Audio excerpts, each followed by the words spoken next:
જગન્નાથ યાત્રા પાછળની કથા। ઓરિસ્સામાં આવેલું જગન્નાથ મંદિર વિશ્વભરમાં પ્રખ્યાત છે। આ યાત્રા પાછળની વાર્તા તમે અહીં જાણી શકો છો। ઓરિસ્સાના પુરીમાં સ્થિત જગન્નાથનું મંદિર વિશ્વભરમાં પ્રખ્યાત છે। હિન્દુ ધર્મમાં કહેવાય છે કે પુરી 4 ધામમાંથી એક છે। 4 ધામની યાત્રા કરવાથી મોક્ષની પ્રાપ્તિ થાય છે। જગન્નાથપુરીમાં ભગવાન વિષ્ણુના અવતાર કૃષ્ણનું મંદિર છે। આ મંદિરના દર્શન કરવા લાખો ભક્તો આવે છે। તેનું મુખ્ય આકર્ષણનું કેન્દ્ર જગન્નાથપુરીની રથયાત્રા છે। આ રથયાત્રા કોઈ તહેવારથી ઓછી નથી।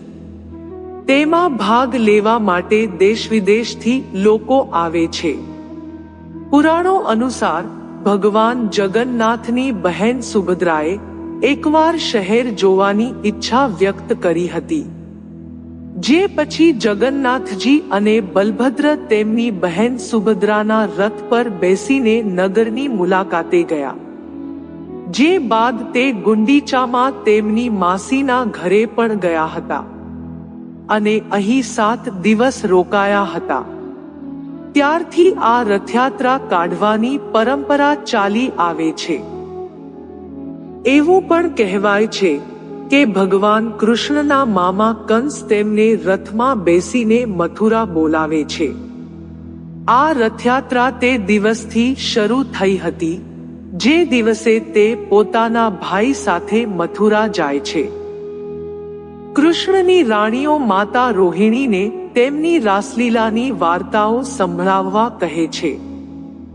માતા રોહિણીને લાગે છે કે સુભદ્રાએ કૃષ્ણની ગોપીઓ સામે આ વાર્તા સાંભળવી જોઈએ નહીં, તેથી તેણીએ તેને રથયાત્રા માટે કૃષ્ણ અને બલરામ પાસે મોકલી। પછી નારદજી ત્યાં દેખાય છે અને ત્રણેયને એકસાથે રથમાં જોઈને ખુશ થઈ જાય છે અને પ્રાર્થના કરે છે કે તેઓ દર વર્ષે એક સાથે જોવા મળે। જ્યારે તેમની વિનંતી સ્વીકારવામાં આવે છે ત્યારે આ રથયાત્રા કાઢવામાં આવે છે। ભગવાન જગન્નાથના રથનું નિર્માણ કેવી રીતે થાય છે? ભગવાન જગન્નાથની રથયાત્રા પહેલા પવિત્ર વૃક્ષોના રોપા એકત્રિત કરવામાં આવે છે। આ પછી તેનાથી રથ બનાવવામાં આવે છે। આ રથમાં લીમડાના લાકડાનો સૌથી વધુ ઉપયોગ થાય છે। તે 3 રથના બનેલા છે।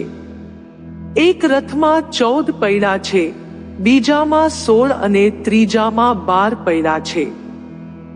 આ એક વર્ષમાં પ્રથમ વખત બને છે જ્યારે મંદિરના ગર્ભમાંથી મૂર્તિઓ બહાર કાઢવામાં આવે છે અને તેમની રથયાત્રાનું આયોજન કરવામાં આવે છે। આ પછી તેઓ ફરીથી મંદિરના સ્થાને સ્થાપિત થાય છે। આ ઉત્સવ માત્ર જગન્નાથમાં જ નથી થતો। હકીકતમાં દેશના વિવિધ ભાગોમાં સ્થિત ઇસ્કોન મંદિરોમાં પણ રથયાત્રા કાઢવામાં આવે છે। આ દિવસને તહેવારની જેમ ઉજવવામાં આવે છે।